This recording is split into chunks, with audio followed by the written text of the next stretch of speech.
let's play this Charlie Kirk clip. There's a two-step here that's going on in terms of transphobia. And frankly, we did we saw this in terms of Islamophobia. Remember like 10 years ago when Islam was in the history of the world's, what was it? Worst idea, the motherlode of bad ideas, and it was nearly inevitable that we were facing an existential threat from Islam in this country and the world.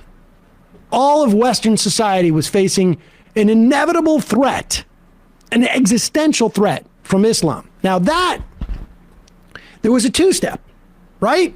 There were people who were protesting the building of an Islamic, essentially like a community center, like 4 blocks from Ground Zero.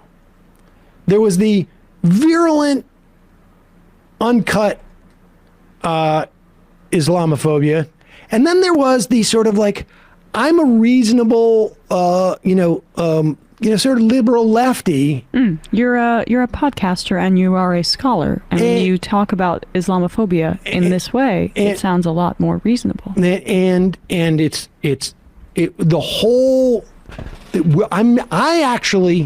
Those people, they're just knee-jerk Islamophobes.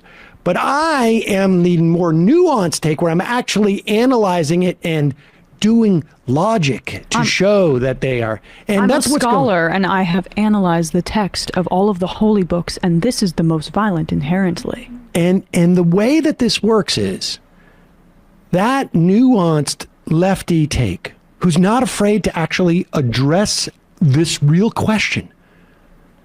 What they do is they allow oxygen and air for the sort of the vanguard, if you will, the full-on, completely unvarnished transphobes in this instance, to really get out there. So if you were to track Charlie Kirk in terms of his transphobia from, let's say, a year or two ago to today, you would see he's able to go further and further, where it starts off like trans ideology. It's one thing to be trans, it's another to be pushing on us. And now we are getting to where it is like it's eliminationist. And we're seeing it in the context of the legislation that's being proposed by Republicans in terms of the Don't Say Gay bill.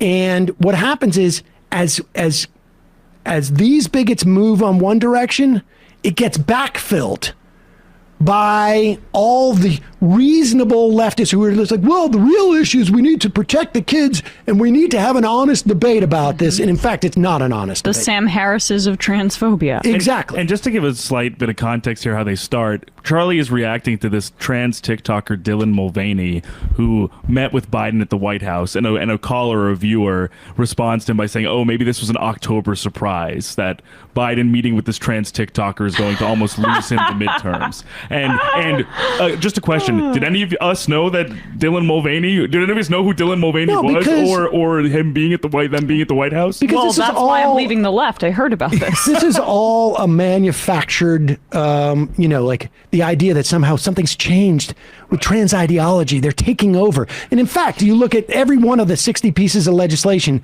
that reference anything to do with transgenderism or gender affirming care. It is all of it to attack trans people and their parents and their families.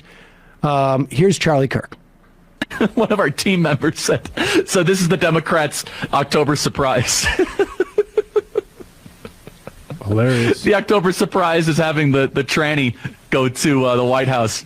Be like, wow, I met with the president. Yeah, good luck. What? Honestly, all kidding aside, this is a misogynistic parody of what he thinks a woman is. It's insulting to every single woman out there. People say, oh, you're being transphobic. Like, honestly, shut up, okay? You got invited to the White House to go interview the President of the United States? You're being transphobic. No, actually, I just want things to be normal again and not have to live in this non-stop tornado of gender confusion. I'll say it again. It's gender blackface. It's no different. The adult male who identifies as a girl concluded the video by imploring people to get out and vote. That's right. It's all about getting out to vote. You got to wonder kind of what population they think they're really going to get to rise up and vote. They are collapsing with parents. I could just see a 55-year-old carpenter in the battleground state of Georgia. And he opens up his phone and he's trying to figure out who he's going to vote for. And he opens and he sees this, this trans whatever talking to Biden and says, what the fresh hell is this? If you want to encourage a red wave, do more of this. Right before an election. They hate you so much they don't care. About winning elections. And by the way, Mulvaney claims the president has watched series of the Days of Girlhood. And, if you want to go really far, it honestly in some ways could be worse than blackface because the people in blackface never actually claimed they were black people. We always have to be lectured about appropriation of cultures and all that. Why can you appropriate womanhood? I mean, this is about erasure. This is eliminationist rhetoric. That's what's going on here. And the idea that there is a tornado of this stuff is, it's the functional equivalent of like, well, we've got to look into the election being stolen because people are concerned about it. It is simply because they have worked themselves into a frenzy about the existence of trans people. He even says that trans, referring to Dylan Mulvaney, that trans whatever. Like, he won't even dignify them with a identifier. And the idea that there's this tornado of gender questioning, to the extent that there is, it really is just because we had, and this is what all the pushback is about, just as a society, we're moving in the direction of no longer ostracizing and basically categorizing trans people as some group that we get a freebie to degrade and shit on and mock. And people forget that, I saw a clip of Jon Stewart from, 15, 20 years ago. He was commenting on Kucinich calling for a trans person to be on the Supreme Court. And Jon Stewart didn't sound much different from... he just apologized for that. In the context I understand. Yeah. But I'm just saying, society has moved rather quickly not to, set up, here's a hotline on how you become trans and, get a free, for every free gender transition you go through, you get, 20% off a pair of jeans or something.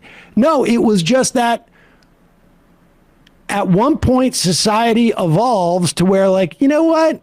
Maybe it's wrong to completely ostracize and make these people pariahs because it is actually killing kids and killing grown-ups and adults. Yeah, and that brings us back to why maybe Biden decided to have said trans TikToker at the White House. It's because the more visible trans people are, the less trans kids are going to say, wow, there's no place for me in society and I might take my own life. But what Charlie Kirk is advocating for is for a return to that kind of environment. Back in the closet. And when I say take their own life, I'm not trying to be hyperbolic. When you create an environment that is actively hostile and hateful towards a group of people where they see no way out and they can't be themselves, those are the consequences. And those are the consequences that Charlie Kirk wants. Absolutely. And nobody who did blackface for fun, which, like, pretty sure some of your friends still do that, Charlie Kirk, I would guess, or at least laugh about it behind the scenes. Maybe he knows Crowder. But, like, you know, they never were, when people said that blackface was no longer socially acceptable, no one was falling into a depression or taking their own life because they couldn't participate in a racist activity anymore. It's just so silly. And I love also, he's femininity defender Charlie Kirk. He's very interested in defining certain gender roles because misogynists, you know, transphobes, homophobes, racists like these people, they feel threatened, like Charlie Kirk, they feel threatened when those boundaries are not so defined because his grasp on his own masculinity and identity is so tenuous and paper thin that unless the society is structured in the way that it exactly was when he was a kid, he doesn't understand how he can, like, have a place in this world. And that's what these conservatives are. They're scared little bitches that can't evolve with the rest of society. That's what Charlie Kirk is. I mean, he's really talking about not when he was a kid, but when his audience was a kid. And that's what's going on. I mean, he is trying again to become Rush Limbaugh, one donut at a time.